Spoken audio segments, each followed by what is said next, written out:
The story of Pakistan के last episode में हमने देखा कि 1970 तक पाकिस्तान एक अमीर देश था, बट 1971 के वॉर के बाद पाकिस्तान की इकोनॉमी पूरी तरीके से गिर गई और ईस्ट पाकिस्तान जो उसके डेवलपमेंट का मेन सोर्स था वो उसके हाथ से निकल गया और बांग्लादेश का निर्माण हुआ।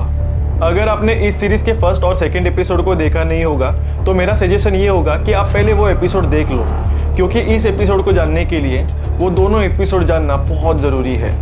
तो ओके, लेट्स टॉक।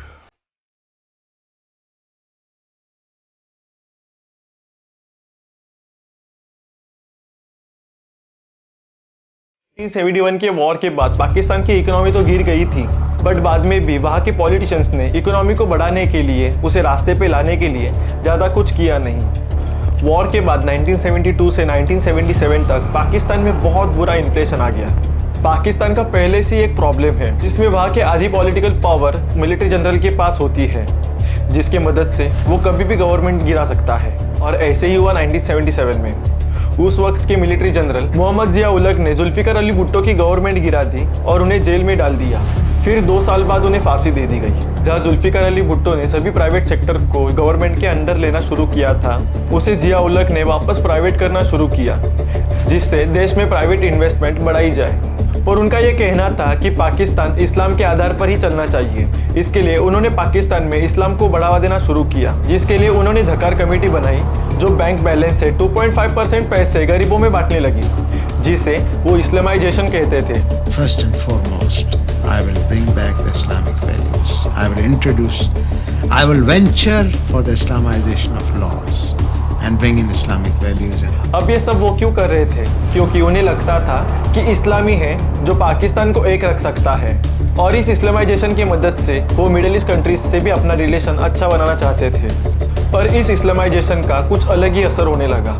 इस्लाम के नाम पर वहाँ बहुत से रिलीजियस पार्टीज बनने लगी जो एक दूसरे के खिलाफ लड़ने लगी, जिससे वहाँ वायलेंस बढ़ने लगा। बाद में वहाँ के पॉलिटिशियंस इकोनॉमी पे ध्यान देने के बदले वहाँ की मिलिट्री पर ज़्यादा ध्यान देने लगे। उनका ये कहना था कि हम एक दिन कम खाना खाएंगे पर मिलिट्री पे होने वाले खर्चे कम नहीं होने देंगे। पर उन्होंने इस पर इतना खर्चा करना शुरू किया कि वहाँ की मिलिट्री इकोनॉमी को डोमिनेट करने लगी।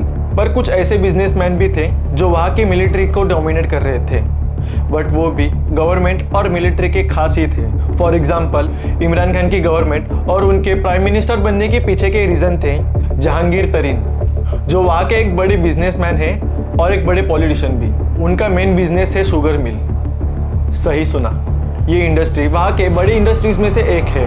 ऑलमोस्ट सभी पॉलिटिशियंस इस इंडस्ट्री से जुड़े हुए हैं। इनफैक्ट वहाँ के एक्स पीएम नवाज शरीफ और करंट पीएम शहबाज शरीफ, इनकी भी इस इंडस्ट्री में इन्वॉल्वमेंट है। अब इसका वहाँ के इकोनॉमी से क्या कनेक्शन है? कनेक्शन ये है कि वहाँ के ऑलमोस्ट सभी पॉलिटिशियंस इस बिजनेस से जुड़े हुए हैं। सो वहाँ की गवर्नमेंट इन मिल्स को सब्सिडीज देने के लिए बहुत से पैसे खर्च करती है। वो पैसे पाकिस्तान जहाँ सच में ज़रूरत है वहाँ खर्च कर सकता है, जिससे उनकी इकोनॉमी स्टेबल होने में मदद हो। भारत और पाकिस्तान दोनों देश इंडिपेंडेंट होने के बाद उन्होंने बहुत सी गलतियाँ की, जिसके वजह से दोनों के इकोनॉमी पर असर हुआ। पर जहाँ एक तरफ भारत जिसने अपनी गलतियों से सीखकर अपनी इकोनॉमी को बूस्ट दिया, पर वही पाकिस्तान ने बार बार वही गलतियाँ की और आज भी वो वही कर रहा है, जिसके वजह से आज की उसकी हालत हम सबके सामने है।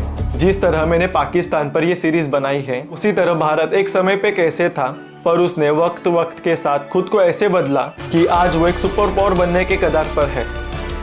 अगर आपको इस टॉपिक पर एक प्रॉपर सीरीज चाहिए तो मुझे कमेंट करके ज़रूर बताइएगा, या इस वीडियो पर 500 लाइक कंप्लीट कर दीजिए। जैसे ही ये गोल अचीव होगा, मैं आपके लिए इस टॉपिक पर एक प्रॉपर सीरीज लेके आऊँगा। आज का ये वीडियो आपको अच्छा लगा हो तो इस चैनल को सब्सक्राइब करें और इस बेल आइकन को भी ज़रूर प्रेस कीजिए, ताकि हमारी सभी वीडियोस की नोटिफिकेशन आप तक पहुंचती रहे। ये वीडियो आपके दोस्तों के साथ भी ज़रूर शेयर कीजिए, ताकि ये नॉलेज उन्हें भी मिल सके। तो मिलते हैं अगली वीडियो में, तब तक जय हिंद, जय भारत।